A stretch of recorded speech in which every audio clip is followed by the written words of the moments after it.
Let's speak now to Stephen Woolfe, who's director at the Centre for Migration and Economic Prosperity. Stephen, you know, things like the ECHR, this is my opinion, right? Things like the ECHR were very well intended when they were established, and we indeed were the lead country in establishing this after the Second World War, when we said we can't have Hitlers going around doing dreadful things. Let's all agree to be humanitarian and enshrine human rights in a codified manner to which we'll all sign up.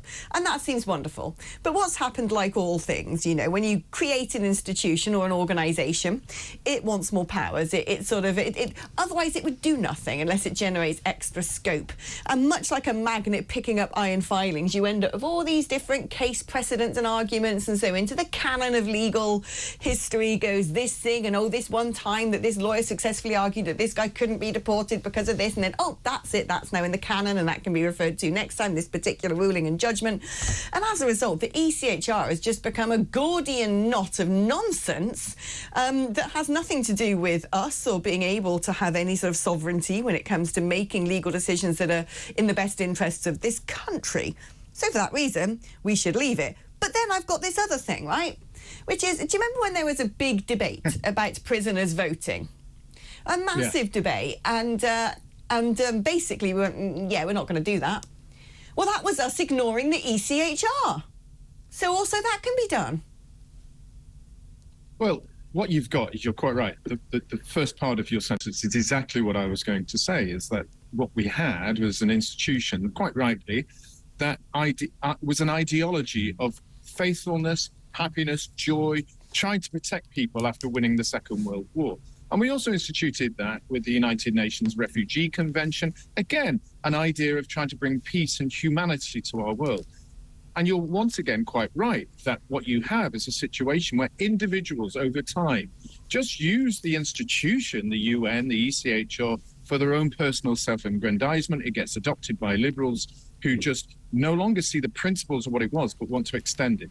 And to that extent, if you look since 1975, we've had 571 cases from the UK to the ECHR, 330 were successful. So you got 60% of the time, people are taking cases from the United Kingdom and saying, we're bad, we're not great, and we're going to these unelected judges, because they are unelected, they are selected, in Europe, and they rule against the UK. And of course, we can from time to time ignore it. We've got to seek derivations. But all that does is delay the scenario in which the government has to face the final judgment of the ECHR.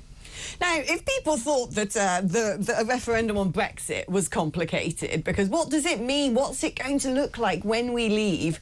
In many respects, a referendum on the ECHR is much the same in terms of, and I think in some respects it becomes legalistically even more complicated. We had Theresa May, when she was Home Secretary a gazillion years ago, saying, let's leave the ECHR and bring about a British Bill of Rights. I remember this. It was when David Cameron was Prime Minister and the UK had the rotating presidency of the European Council. And we used that to argue against the ECHR, not that it's anything as such directly to do with the EU, but if you're an EU member, you have to sign up to it.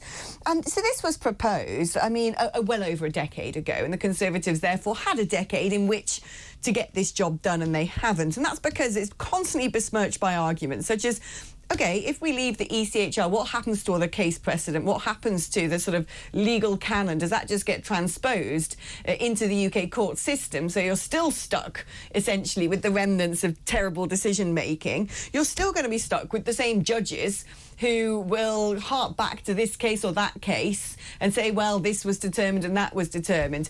But what you don't want are judges coming under political control. Is it really the silver bullet that people in the Conservative Party suggest that it would be?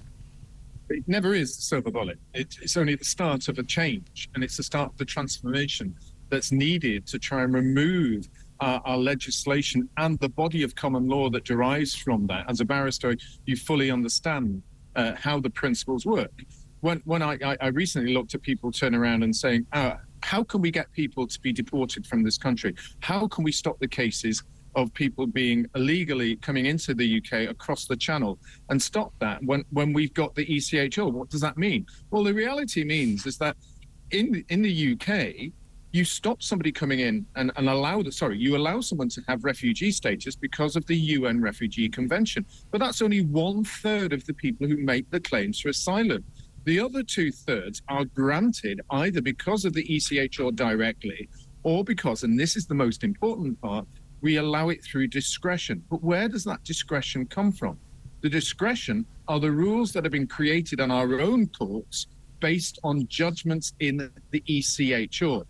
So to go to your point, if we wanted to stop that 60% of people being allowed to rely on discretionary elements of our own human rights law, we'd have to leave the ECHR first, then you'd need Parliament to effectively remove all those clauses that are currently part of our common law. That is why it's not the silver bullet, it's the start of an important process of making a decision for ourselves of how we want our future to be. The difficulty, of course, though, I mean, when it came to just leaving a trading bloc and governing ourselves, which to me seems to be on the right side of the moral argument, when it comes to leaving the ECHR, unless you are a particular legal expert, most people will be brought up by the idea of one of two choices. One, foreign judges deciding what we do, not good. Or two, that means we're going to send kids up chimneys and hang people in Chop Chop Square. And so it'll end up in the sort of faux moral binary in which most of our politics tends to find itself in this day and age. And I have a suspicion that if it was put to a referendum, the case being made of, well, if we get rid of this, we're getting rid of human rights, will scare a lot of people off, backing the case for this is once again a matter of sovereignty. Well, it's the idea that we have people being sent up chimneys when Ed Miliband is actually stopping anyone from being able to heat their homes anyway.